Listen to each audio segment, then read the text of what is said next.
what you heard from her that you disagree with. Tim? Marco Rubio said, and this has to be clarified by her because Carly hasn't come out and denied it. Marco Rubio said she's pro Agenda 21, pro Common Core. Okay, I didn't hear that here from her. No, I didn't. Okay. Rubio stated. Okay, so we're putting Marco's word on the line here because he made this comment.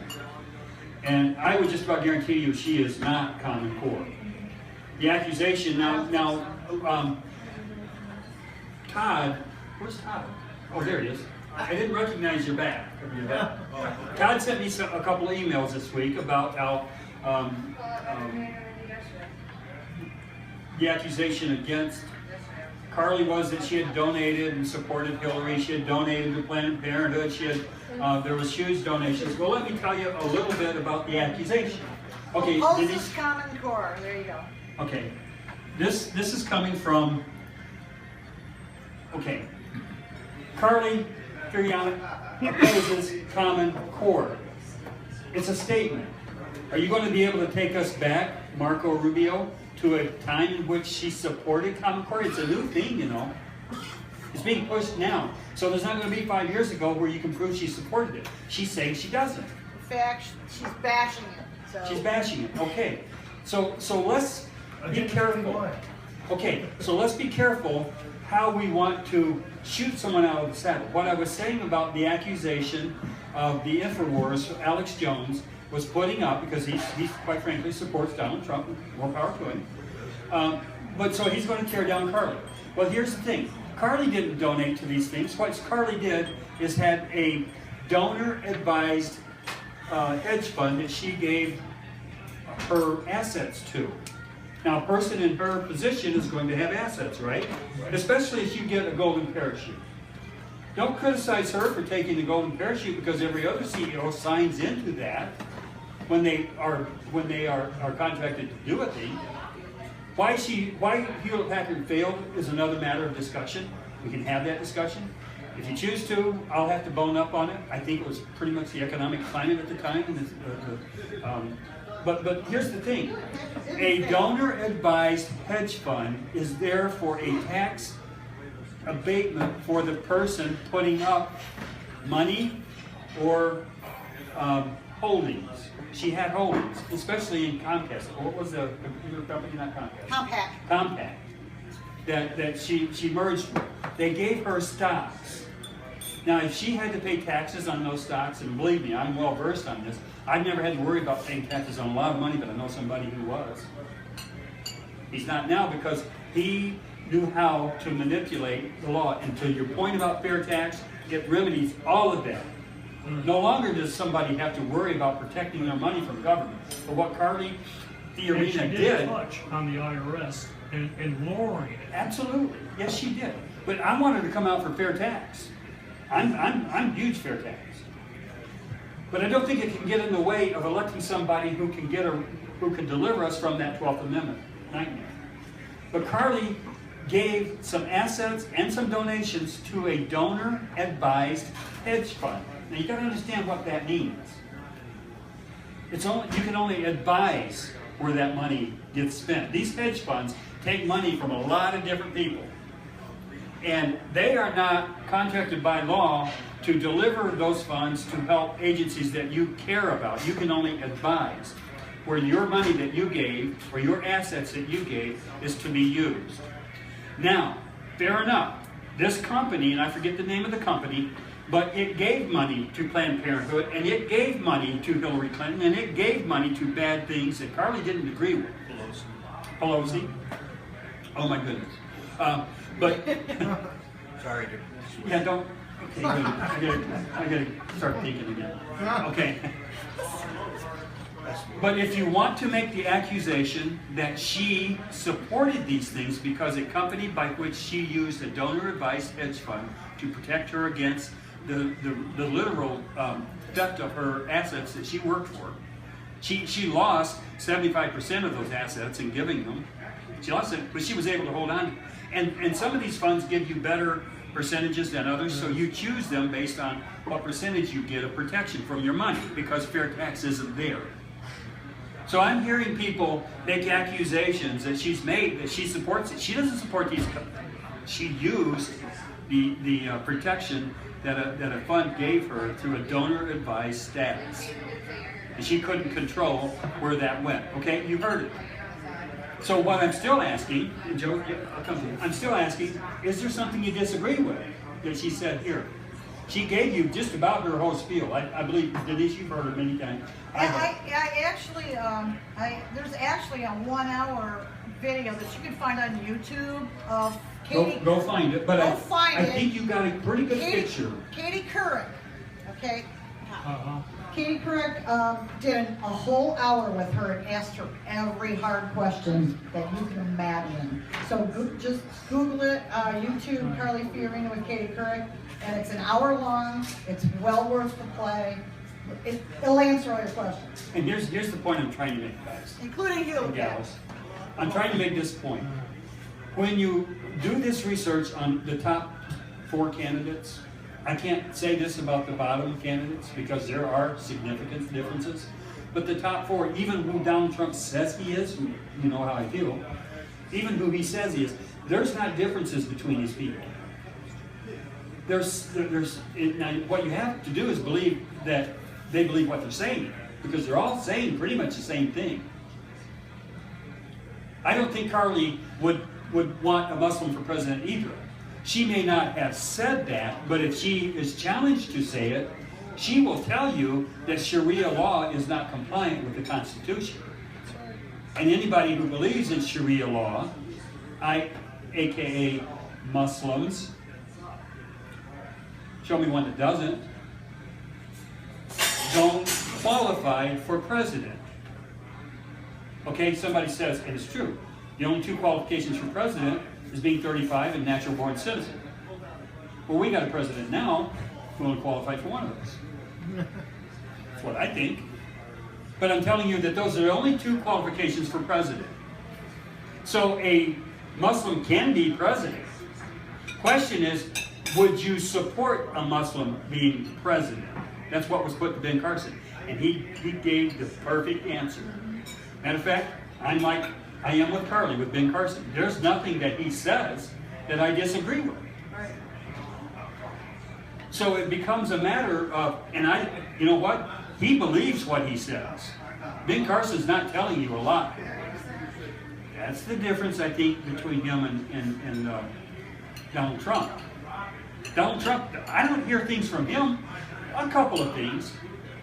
You know, the eminent domain. Now, Carly Fiorina is not going to support eminent domain. That's larger government, isn't it? Do we know what larger government? I'll guarantee you that Ben Carson will not support eminent domain. And I'll guarantee you everything Ben Carson says is going to be said from a core belief. He's not going to promote something he doesn't believe. Donald Trump believes in eminent domain. The Kelo decision took it to another level. I understand eminent domain is necessary for government to take land, give money, market value for the public use. It's the constitutional language of eminent domain. In the Kelo decision, the Supreme Court violated the Constitution and changed that word use to good, for the public good. Donald Trump believes that you can take land for public good, is the words he used. Now, either it was misused, and he doesn't study the Constitution like he says, and he doesn't mean this like he says. I hate it when he uses a prop, folks. I know. This caucus says pledge of allegiance to that flag every Friday night. It's probably more than most people say in an entire year. Maybe 3 times a month. People may do it 3 times a year. We do it 4 times, 3 times, whatever we do a year. But when you were willing to use the Bible or the flag as a prop, I challenge that. I like just about everything he says. He says he will raise the debt ceiling. In that, he's being honest. You know, a broken clock is right twice a day. And he is honest about that. He will raise the debt ceiling, or he will allow it to be done. What he means is he can't do it. What he means is he will sign that legislation when a Republican traitorous controlled House and Senate agrees to the Democrat side to raise it because they made some kind of deal with the other side. Maybe for support. Oh, think of this. Oh, if this happens, you brought the name up. What happens when you have House members who are willing to cross over to the Republican side to support a candidate, or vice versa for Speaker, if it is that they can get something for it, quid pro quo, down the line? It's very important for them. What happens when we stall out? And this is why I'm for Paul Ryan. I'm for him. Because he may not be that conservative that we want, but he will be that person that keeps John Boehner from reaching to the other side and getting enough votes to sell us out, to get a quid pro quo for something he wants later. He's willing to do this thing right now, and he would probably get shot over this if he did it. But what if it was that they re-engaged Pelosi and the Democrats promised something down the road? Don't think that can't happen, because I want to tell you something. Kerry Bentivolio told me this, that questionable vote that he had, that we all criticized him for, he was able, in retrospect, to tell us that the reason he did that was that if he didn't support that coming down out of committee, that all John Boehner would have done is gone to the other side and would have engaged Nancy Pelosi, and she would have won the day. We have that issue to deal with, folks, because we have a House that is compromised. And the Tea Party caucus in the House, and that's what it's called. So don't tell me the Tea Party's gone away. Do not tell me that there is no effect that the Tea Party's had in this country. We've got a caucus in the Republican House, controlled House, that is the Tea Party caucus. Just a minute, Joe. And if it is that the Democrats and the Republicans coalesce to maintain control over the Tea Party, as I said in my message, we will have gone back to a time when there was a Democrat-Republican Party. They were one party. And folks do realize that, right? The Democrat-Republican Party. And then there became a second party, which was the Whigs, which is what the Republicans became. But now, if we're going to go back to the coalescing of the Democrat-Republican Party, then I will be full support, head on, a second party called the Tea Party. Because you know why it never could work before? We didn't ever think we could get people elected in control of the House and the Senate. And even the president. Look at the demographics right now. We have blocked a liberal, moderate appointment of the successor to Boehner. It's been blocked. You're not going to have Boehner light.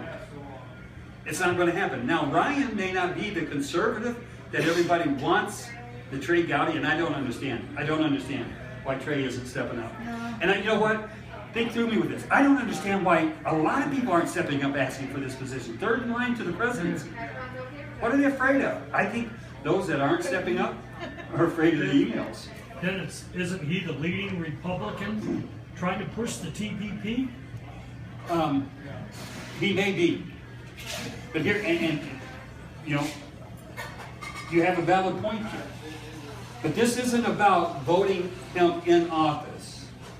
This isn't about having him in a seat. He's already got that.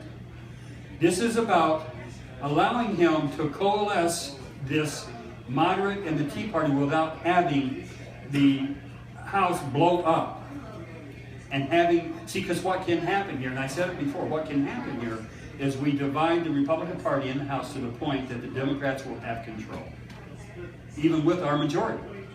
The one that we worked so hard. Are we not willing? See, I'm pragmatic. Everybody knows that Dennis is pragmatic.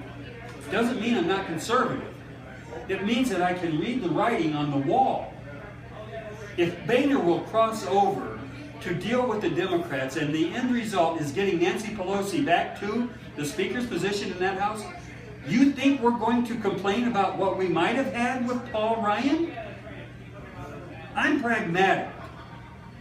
I'm good that we have blocked John Boehner and his successor. I'm good with that.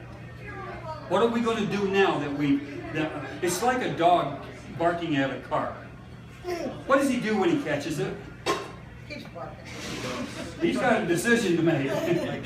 But with your opposition to Ted Cruz and how he ran through the TPA, and I would think that anybody that supports the TPP, you'd be totally against. For putting him in office, yes. I'm not voting to put him in office. I'm voting for the lesser of two evils when it comes to the Speaker of the House. You want to get Pelosi or an absolute... Here's what can happen. The Tea Party caucus can absolutely explode. If we are so stringent that we cannot work with the moderates in the Republican Party. See, it's not about compromising to put Paul Ryan in office. He's already there. You're right. I wouldn't vote to put him there because I have said you violate the Constitution, I will not vote for you. I mean, This is not me voting for Paul Ryan. This is the House trying to put together a way to rule. Why give him that position of authority? Why give it to Nancy? Ed? Can we get back to Carly Fiorina? Oh, you're just trying to show me up, aren't you? That was your question. Yeah, Is there anything we disagree with? yeah. Well, I didn't hear anything I disagree with, but I might disagree with something I didn't hear. That's true. I didn't hear anything about illegal immigration. She only had a half an hour, okay? Well, Rand Paul was up next. So Do you want the microphone? she was trying to tell who she was. Okay, but let him get his question. Okay. I just, not a big listener to Mark Levine, but he had a long presentation on the radio about illegal immigration will determine the presidency because of concentrations in key states. And any comment on that? Well, I think I agree with In the him. Electoral College. Yeah, well, I agree with him.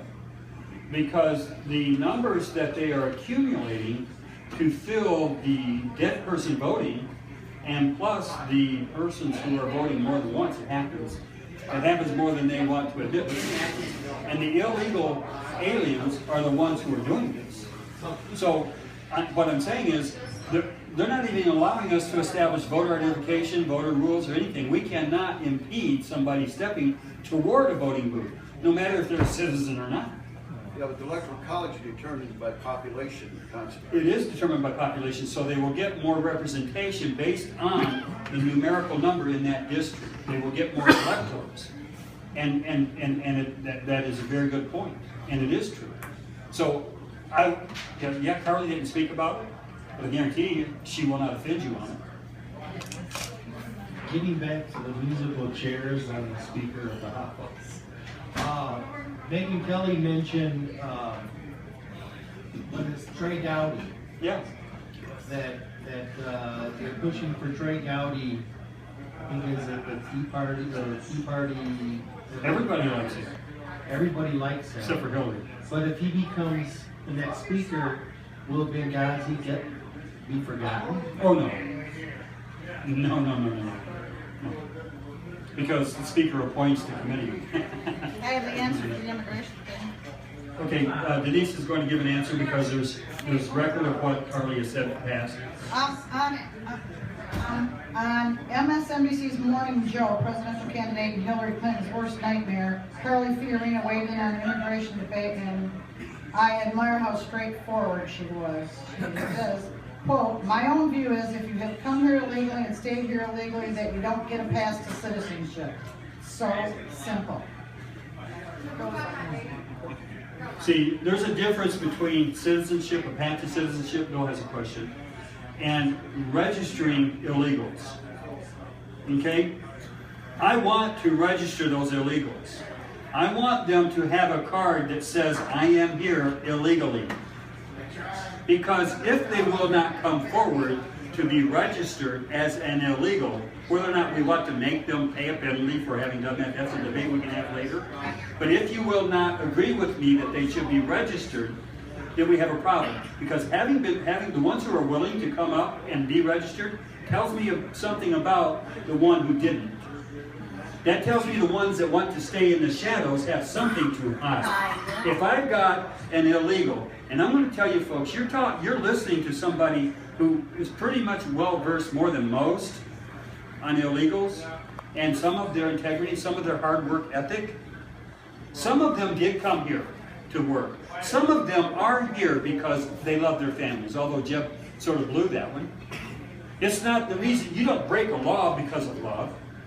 But some of them are here because they made it better. They crossed that Rio Grande for their families. But not all did. And because some of them did, you cannot make a policy that allows those who will not be registered to come and do the thing that they really want to do here. It could be an Islamic terrorist.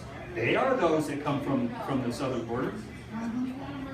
It could be drug dealers who have a history they don't want to be registered. You say, well, the Constitution... I hate doing that because it makes people, it makes somebody stupid saying the Constitution. The Constitution says, the Fourth Amendment, unreasonable searches and seizures and registration, we shouldn't be registering people. Well, the thing is, you're here illegally, you have broken a law. The Constitution will not apply to a lawbreaker here illegally. Although, I agree, the Supreme Court disagrees with me. We are legislating from the bench of the Supreme Court. This has got to change. But for a presidential candidate to say, I want them to be registered, I do not disqualify him for that. But a pathway to citizenship, no. Jeb? Okay, back to Carly. Next card. Twice I've heard her say, I forget now what the thing was, but she wanted a Euro-style finance or economy or something like that. I didn't hear that. She said what? I didn't hear it either. Americana, Meritocracy. not meritocracy. Meritocracy is not a Euro style. No, she said Euro. I didn't hear it. I didn't either. Well, I'll have to go back to Twice. it. Something She to said do with meritocracy the twice. budget or whatever. And Okay, we'll research that. Fair enough. Why would we want to be like Europe? I don't think she wants to. Denise will give us answer that, but before she does, No, I just want, if you go to carlyforamerica.com, take the mic. Take the mic. her whole website, any question that you have, you'll find an answer on there. It's carlyforamerica.com. But Go on there. I think Bill needs to. We need to re-watch this and make sure because I didn't hear it. I didn't really hear it didn't. either, and I've watched it 3 times. Yeah, I didn't hear a European style. I did hear a meritocracy twice. Alan has a question. We'll get to you. So, I agreed with everything she said, and it was a great speech. But it's not a matter of agreeing with her. It's like you said, being pragmatic and practical. The one thing that she made some promises that all politicians make promises, and can she pragmatically, practically do what she's saying?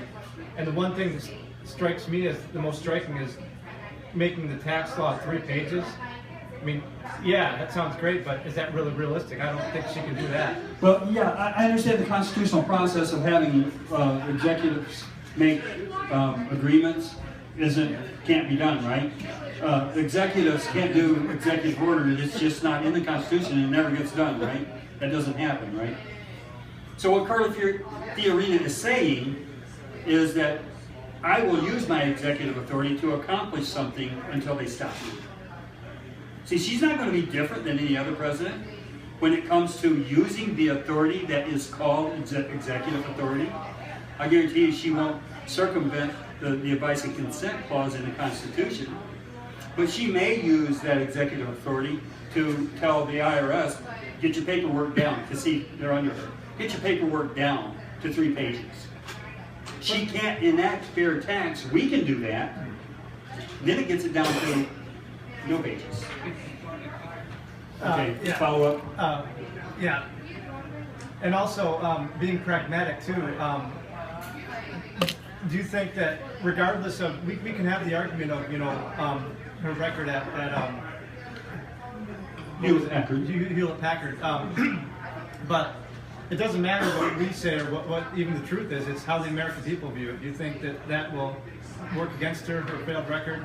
And even if she's electable, I mean, she's pretty low in the polls, isn't she? Oh my, you haven't been watching the polls. Yeah, you She's should. like third or something. Well, that's not low. Just look at who she's ahead of. Out of And the 17. thing that I will, Or Russ pulls up, 16. and I'll answer the other thing with Hewlett Packard. But the thing you need to think about in her polls, she's the only one that has the likability factor that allows her numbers to increase against Hillary Clinton. Or, what's his name? What's the vice president? Bernie Sanders. Biden. Joe Biden. Yeah, oh, Biden.